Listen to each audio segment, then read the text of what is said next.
Welcome back to Bangkok Chit Chat. Right now we're going to discuss the Bangkok Rugby 10s, which is coming up very shortly. Also Northern versus Southern Hemisphere. Six Nations, how rugby has changed and is improving, and Rugby Union versus Rugby League. And we've got a gentleman here who knows all about it, Darryn Mathee. Did I pronounce that? That is correct. Okay, who's General Manager of Extreme Rugby Wear, who is also the organizer, the event organizer of the Bangkok Rugby 10s. Welcome to the show. Thanks for having me. Right, so well, maybe you could just explain a little bit about the Rugby 10s, and yeah, we'll start off with there. Sure. So the Bangkok Rugby 10 has been going for 14 years now. We do it every year to raise funds for my rugby charity program that I have, which we'll get into more detail a bit later. But yeah, so we get teams from all over the world. This year we have 16 nationalities, 38 kids teams, 24 men's teams, 12 vets teams, and 8 women's teams coming down to play. It's 2 days of rugby from 10 in the morning till 6 at night, and then 2 after parties from 6 until very late, with big parties, live band, DJs, everything happening at Bangkok Pattana International School on the 16th and 17th of February. And trust me, I've been there, and I've done the whole thing, plus the after party. Not playing, great time. Not playing, not now. We have an Ancients team playing, so you can join that. No, I know the ancient team. So, what is your day job? My day job, I run a sports clothing company. We have a factory here in Thailand, in Bangkok, and we make sports clothes for all over the world. Mostly rugby wear. We do professional rugby wear. We currently sponsor the Mexican Rugby Union, so we make all the kit for the Mexican Rugby Union. It's a small union, but it's baby steps. And yeah, so we make sports clothes, basketball, soccer, volleyball, any sport you can name we can make, and we do casual wear. So my day-to-day is dealing with customers from all over the world and just satisfying customers for their sportswear. We do direct to customers. It's all made to order. We don't have a shop. So you just email me your designs. I have a designer inside. He designs everything. What I'm wearing right now, I made yesterday. That's cool. So yeah, we can make any type of sports clothes that you're looking for. How long have you been operating in Thailand? You're originally from South Africa. Originally from South Africa, Cape Town. I moved here 6 years ago. I started working in Phuket, and then I've been in Bangkok now for 4 years. Right, okay. And you're not intending to go anywhere? You're Nowhere. quite happy. I'm happily quite settled here in Bangkok, Thailand. Okay, so regarding the actual event, it's been running for 14 years. Why did it start in the first place? And obviously you were not part of that when it started, yeah? 14 years ago. I know like the whole history of it. It started, Eddie Evans, he started. It used to be in conjunction with the Cape Town 10s. Him and Bobby Skinstad started the Cape Town 10s, which is still going, and which is a massive event in South Africa. They started it basically just to promote rugby in Bangkok, and 14 years ago it started with 8 teams. Now we're up to almost 60. Which countries are those teams from? We got a lot of Asian countries. So we got Singapore, Hong Kong, Philippines, Malaysia, Sri Lanka, New Zealand, Australia, South Africa, France, Bangkok. Yeah, a whole lot. So it's quite. Is this clubs within these countries, or there's just a bunch of people get together to actually play this? 50-50. We have people that just come for the social. It's like to get away, to come to Thailand. It's an excuse to come to Thailand. All right, okay. Something to tell the wife. Yeah, tell the wife I'm coming to Thailand to play rugby, and they probably don't even turn up to play rugby. But yeah, so we got professional club teams come down. We got social teams that come down. So it's a bit of a mix. So it's a social tournament. We don't classify it as a elite tournament for elite teams. We look for social teams that are going to be sponsoring the charity, that are going to be supporting the charity, supporting the parties, having a good time in Bangkok, and we try to look after them as much as we can. Tell us a little bit about the charity. Yeah, that was going to be my question. Yeah. So I have a rugby charity program. I have about 50 kids that we look after, and that's the reason why we have this big event to raise money for them. So they're all slum kids that have been involved in. Their families were involved in the tsunami a couple of years ago. It's kids that parents can't look after them, so they've all been put in a boys' home. The boys' home is based in Saton. So I look after them every weekend. We take them, train rugby, teach them life skills, English, take them on days out, swimming, tempen bowling, surfing, whatever we can do for the kids just to get them out of the home. And give them a better life. And so we look after their schooling. Their school's literally across the road from where they live, which is nice. So yeah, it's a good feeling to do it, and I do it out of the passion of the sport and my passion to help kids. Why did you select this particular This charity? I think it's great that charity- you select a charity, Yeah. because a lot of people give money Yeah. and then it's spread amongst multiple charities, which is also nice. Yeah? But when you focus on something, you feel you can make a difference. But why did you select this one? So the Naksu Rugby Academy, which it is, used to be run by another organisation probably about 5 years ago, and this organisation closed down, or they were closing down, and they were going to end this program with this rugby program. It was really small. I decided, myself and Eddie decided, we're going to keep the rugby program going. So I want to keep the kids. I'll continue to support them, do events. I do 3 events a year to raise money for them. We just kept it going, and it's my passion to teach them sport, and rugby's not big in Thailand, so I'm trying to promote it as trying to get it big with the rugby community in Thailand. So within the rugby tens, obviously you've grown it, and it's growing. And how much more can it grow? Yeah. Is there a certain point where you get rugby sevens in Hong Kong, which everybody goes to? It's more of a corporate affair than anything else. But then you have other events as well. Would you actually have something where the winners of your event would be playing the winner of another event and set up a league of rugby tens? And that would be interesting to do. It's just very hard to get teams to travel, because teams that come in travel from quite far. So like to organise something like that. I was planning to organise a tournament in Japan for the World Cup this year, in between the break, and it just got too difficult to arrange teams, and because I was asked to do a tournament in Japan, during the World Cup for teams that are travelling, but teams are going there for the fun, not to play. Right. Okay.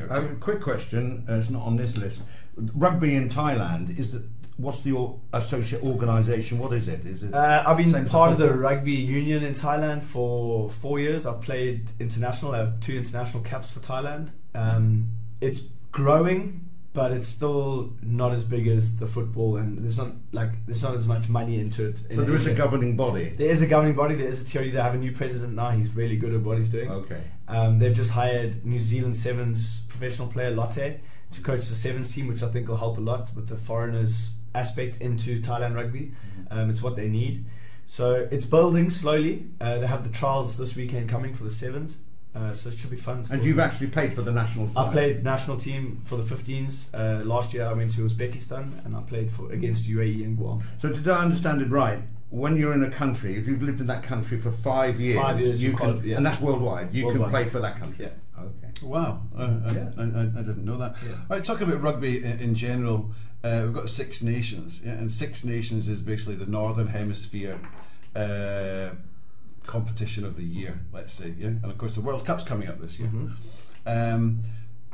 What's your opinion about the difference in rugby between the Northern Hemisphere and the Southern Hemisphere? Because there's a competition. I mean, when I watch rugby, basically, if it's the Southern Hemisphere, I always want the North. Well, with most teams, but I always want the Northern Hemisphere. I wasn't actually talking about England, to be honest. That's the person who went into my I'm Scot. There's a story behind that, because I remember when England was playing Australia in the World Cup, and I was in a Scottish pub, and a lot of the Scots were really quite upset. You probably will be when I say this, and I was actually supporting England, and all the Scots were supporting Australia. So it isn't always the true situation. That's on camera, me saying that. So I guess a question. You might hate me now, but anyway. So the Northern Hemisphere against Southern Hemisphere. What's the difference between the I don't watch much of the Northern Hemisphere rugby, to be honest, because I'm South African. I support South Africa 100% when it comes to rugby. Watching the Northern Hemisphere is like watching a cricket test match sometimes. Now you know why the rivalry is there. But there is a big difference with the type of rugby, the type of coaching skills, the way. It's just when you watch South Africa against New Zealand, it's more of like a battle. They're going at each other. It's like rough. Tactics are different. That's the thing. The tactics are different. It's the way you play. Northern Hemisphere, it's classy rugby. It's good. It's also a different type of tactics, I think.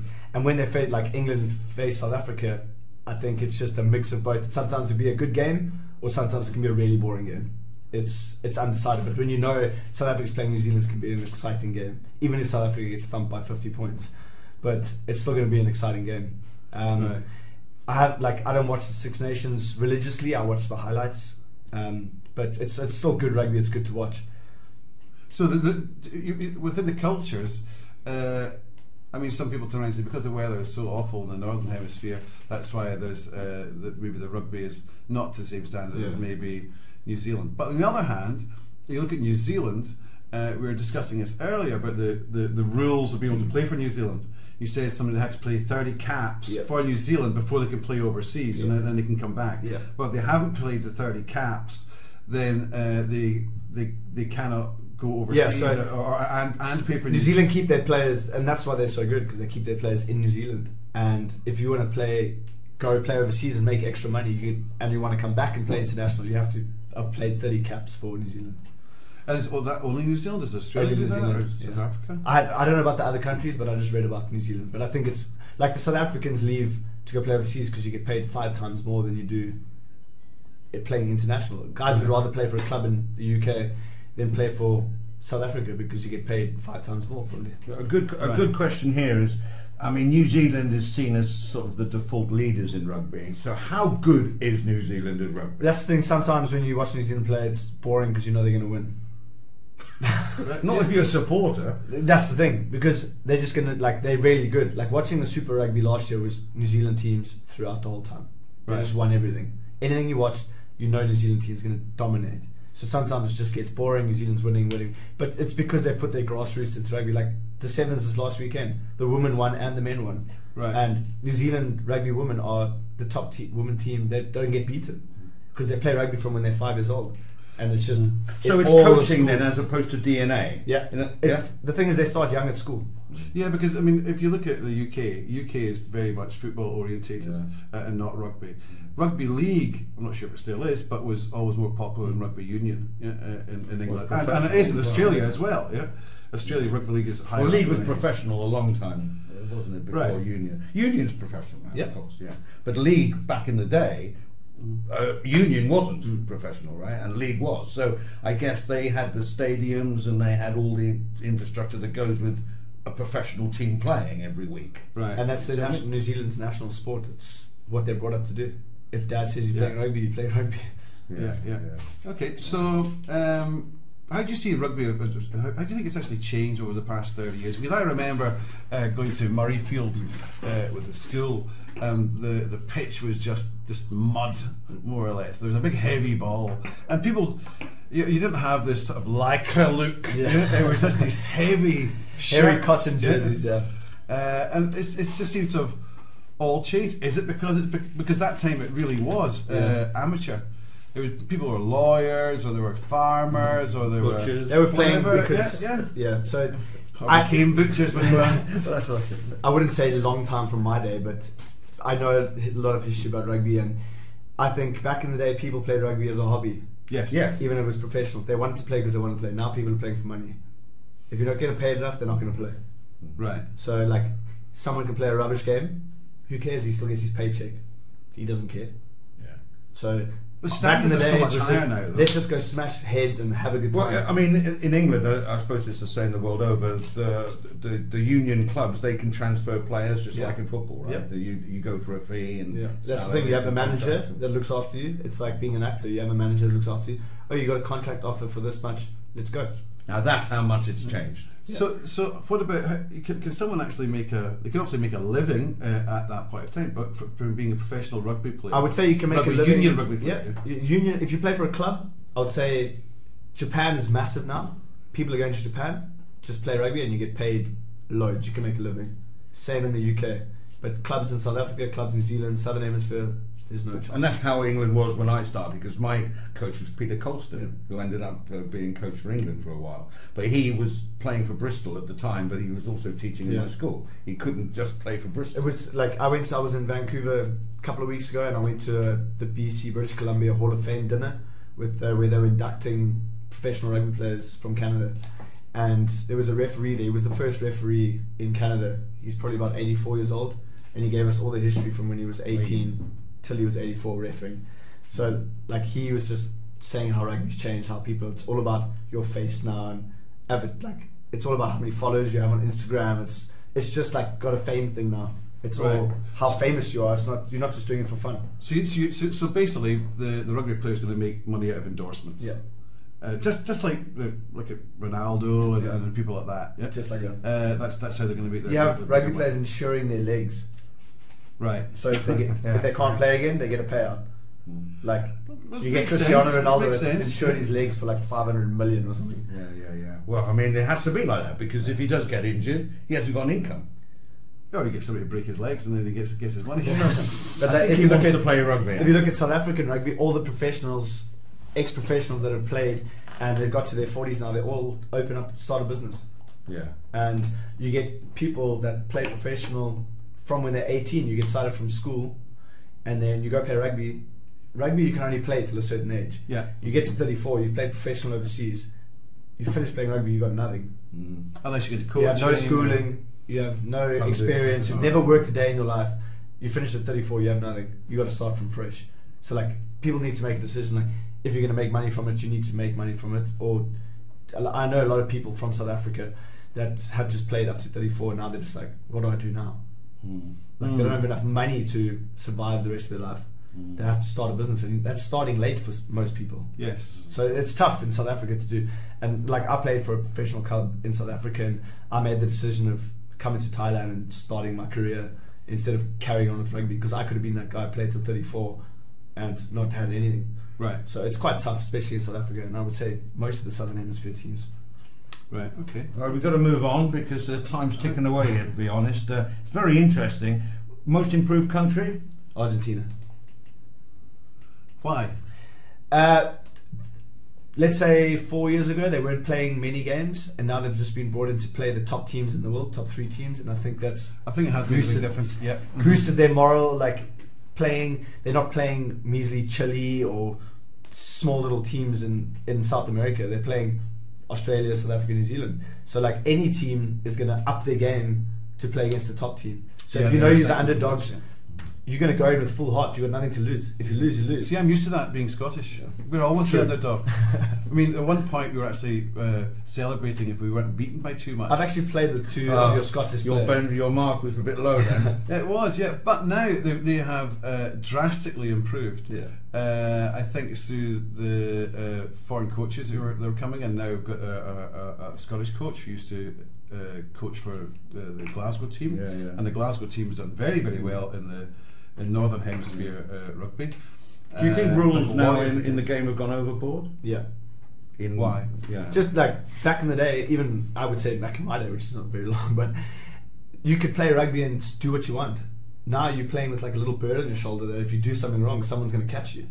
It's like playing rugby with a policeman. What you're saying is you could cheat and nobody would catch you. That's the thing. You can punch someone. You can get rough and tough. That's the same as football, isn't it, with VAR? And now that you just if you tackle someone and your finger slips into his eye, you get a fine afterwards. It's like, come on now. How many times? Hang on, Darren. How many times does your finger accidentally slip into someone's eye? I've never done it, to be honest, but I'm just saying. So. But do you not think that sort of society is becoming a bit of is too cotton wool for the sport? Yeah, the thing is, rugby's a tough sport. Like, let the guys bash into each other. You know, like even now, if someone's on their knees and you tackle on the shoulders, it's a penalty or a yellow card. It's just got so technical, and it's just all the TMOs. Like some games, the referee just uses the sideline referee instead of refereeing the game. There's 4 referees. Normally it was just one guy in the middle, and he didn't even move. He just stood there with a whistle. Now it's just you have this guy answering, you have this guy, and it ruins the game sometimes. You have Hawkeye, right? Yeah, you got the camera at the top, you got corner cameras, you got people behind the posts, you got everywhere that are helping the guy in the middle. He's the referee, he's the bus driver, he must control his bus. So when scoring a try, when the guy goes down, you know, you have to place the ball down. Yeah. Sometimes that's a little bit debatable. Did you put it That's down? the thing, or not? it can go Camera's both right ways. on there, right? It can go, but like back in the old days, like the referee's either going to give it or he's not. No one's going to complain. Now it's just like a whole debate. Everyone's shouting and screaming at the TV, and no one can hear you. But that probably would give some of the entertainment. That is the entertainment. The apprehension of what's going to happen. It's like Hawkeye in tennis, isn't it? Everyone waits for that decision, and you hear the crowd go. Well, to me, for the audience, and they're the ones that pay to go and see it, I think that's good entertainment. It's just so I'm all for it. Stop causing like controversy on the TV or in games, and I guess it is hard like having the TMO, but it's the way it is now. Well, on a professional level, how does rugby compare with other sports? I was going to say cricket, but I would say it's fairly similar to cricket in the sense of wages and sponsorship. Certainly not excitement, anyway. Right? Well, no, I used to play cricket I love myself, test but cricket, definitely not. so, it's similar to cricket, but I mean football. Compare it with football. Yeah, nowhere near. There's nowhere near. There's no comparison to it. I don't even know why. Like football it's worldwide. That's why sponsors are going to pay $1 million to put their logo on a jersey, and that's how they pay the football players. Yeah. And you get football players that are paid crazy amounts to run around for 80 minutes, 90 minutes. 90, not 80. Some of them don't even play 90 minutes, but they get paid the big bucks, and they don't do anything. Yeah. They just run up and down the field and pretend they get hurt. Spoken like a true rugby lover. They get paid to pretend to get hurt. Rugby players get paid to get hurt. Yeah, I must admit, I think everyone that watches rugby and football, when you see this holding onto the ankle when they were just touched, you sort of go, this is just a bit. Well, the diving. Like, I'm not a big soccer football fan. Like I watch big games, I watch the World Cup, whatever. But I can't watch something for 90 minutes and it ends in a draw.